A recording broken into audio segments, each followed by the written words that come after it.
Be sure to consult a physician before performing this or any exercise program. This is especially important if you or your family has a history of high blood pressure, heart disease, or diabetes. It is your responsibility to evaluate your own medical or physical condition and to determine whether to perform or adapt any of the exercises in this Focus on Fitness episode. The use of any information provided in this Focus on Fitness episode is solely at your own risk.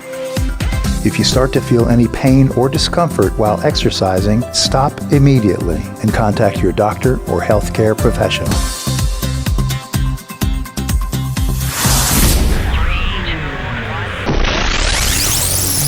Focus on fitness. You didn't even know you had a muscle there. Goals, man. Goals. Love it. 15 seconds. You're doing great. Hold it. A plank. You know, a plank is a full body exercise, and it's a love-hate exercise, actually. 5, 4, 3, 2, and rest. It's worth it. Hey, Maria, how you doing? I'm doing great, Jeff. How are you? I'm doing really good. I'm starting to spin a little bit. Ooh, mentally or physically? Well, we won't go there, but spinning on a bike, exercising, you know? Ooh, nice. You have a spin bike, do you? I have two versions. I have an exercise bike, and I actually have a mount that I put my real bike into because I don't ride it around anymore. So I put it in there and I'm able to do exercising on it. Oh, that's awesome. I also have a spin bike. Well, it's in my garage right now. And I got it a few years ago when I started tandem bike riding. And I wanted to build my endurance and my cardio for biking. And so I would hop on that during the week when I wasn't on long rides with my tandem captain. And I actually really, really liked it. And there's so much you can do with the bike that folks probably wouldn't even think about. Let's dive in. Let's.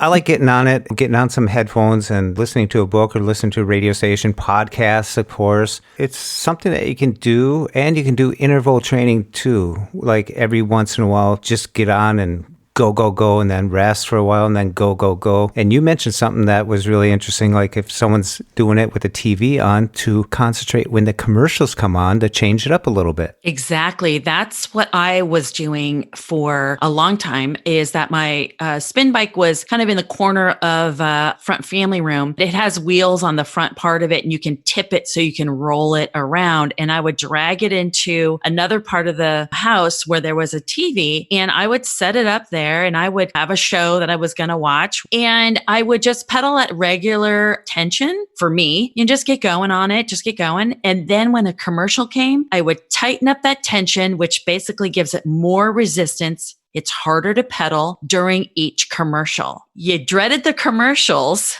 but I knew that was my interval. That was my timing. And I couldn't wait for the show to come back on so I could loosen up the tension and get back into just my regular speed, regular tension work until the next commercial. And it was only a half-hour show, but it inserted those intervals instead of using a timer, which, you know, can be really hard for some of us to use. Just one more reason to hate commercials.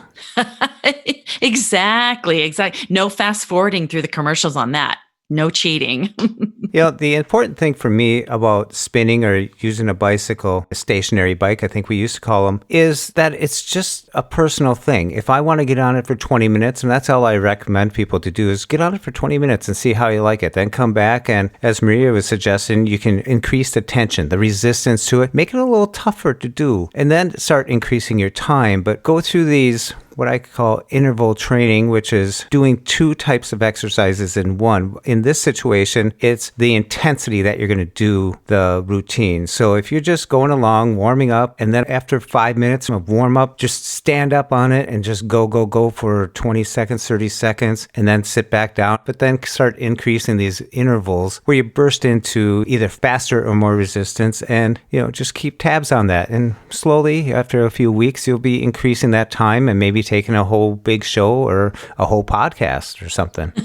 Right, exactly. And the key is you want to get that heart rate up. You want to get that sweat going. So, you know, the bigger calorie burn. If you're going to be on it, you know, you might as well burn some calories. And another thing you can do, Jeff, you mentioned standing up. How about pedaling backwards?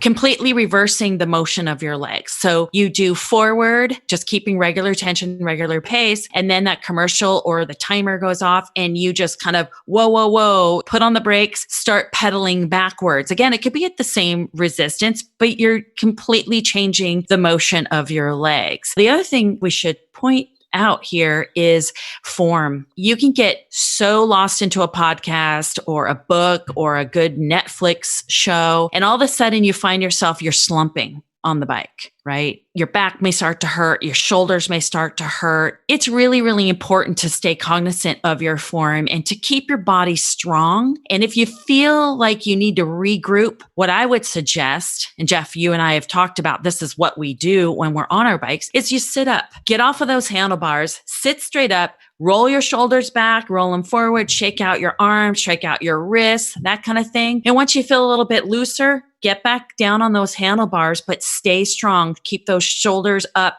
back straight, keep pumping those legs. Yeah, I think the most important thing is be cognizant of what you're doing on the bike. Heels down, and you don't want to put all your weight on the handlebars. You just want that for a nice resting stationary position. And that's where you're probably going to keep some water. Remember to hydrate during this. You can enjoy the podcast or the movie or whatever you're listening to while you're biking and all that. But I would say you still got to keep 60% of your thinking going on what you're doing on the bike. Otherwise, you will start sagging, sloping, and a bad position. And it just doesn't feel good after a while. And it might deter you from getting back on it again. If you can keep a good posture, a good form, keep that chest up, the chin up, and stay aware of your body position, you'll have a lot more success and a lot more enjoyment. Oh, 100%. One other great thing I want to mention about the bike, Jeff, that I used it for a couple of years ago was for rehabilitation on my knee. I had knee surgery and I had to stop tandem biking for a while, and getting on the bike, which was recommended by my physical therapist, and at the lightest tension, just moving that knee down and up. So it was, not all the way straight, but it would get it to bend and straighten and bend and straighten with no tension at all. It actually helped get my knee moving along a lot faster than just doing typical PT therapy. So I do credit the bike to helping me recover from knee surgery as well. So if anyone has any knee injuries of sorts and you're just trying to do anything that is low impact, the bike is another great thing to think about. Yeah, talk to your doctor. They might suggest something for you, a certain routine to do. One last thing is, these muscles that you're exercising, these are the biggest muscles you got. It's a good opportunity to burn some calories if that's what you want to do. It's just getting on that bike and making it work, making it spin is going to do a lot for you. Absolutely. And remember, set small goals first. Small goals. Don't go too big. You don't want to set yourself up for failure. You want to set yourself up for success. Success. And that's what it's all about, success. So give it a shot. Get on that bike and ride and do it to it. Work it. Oh, work it. Well, Maria, why don't you tell the listeners where they can find Maria Johnson, a.k.a. Girl Gone Blind, on social network? I do write a blog, and my blog is called Girl Gone Blind, and you can find it at girlgoneblind.com. You can find me on Facebook at Girl Gone Blind and on Twitter at girl_gone_blind. Be sure to consult a physician before performing this or any exercise program. This is especially important if you or your family has a history of high blood pressure, heart disease, or diabetes. It is your responsibility to evaluate your own medical or physical condition and to determine whether to perform or adapt any of the exercises in this Focus on Fitness episode. The use of any information provided in this Focus on Fitness episode is solely at your own risk. If you start to feel any pain or discomfort while exercising, stop immediately and contact your doctor or healthcare professional. Stay tuned for more episodes of Focus on Fitness right here on Blind Abilities. And remember to enable the Blind Abilities skill on your Amazon device just by saying Enable Blind Abilities. And most importantly, thank you for listening. We hope you enjoyed. And until next time, bye-bye.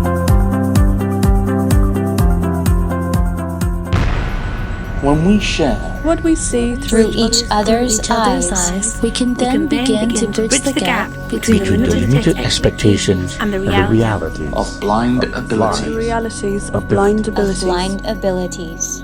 For more podcasts with a blindness perspective, check us out on the web at www.blindabilities.com, on Twitter at blindabilities. Download our app from the App Store, blindabilities, that's 2 words, or send us an email at info@blindabilities.com.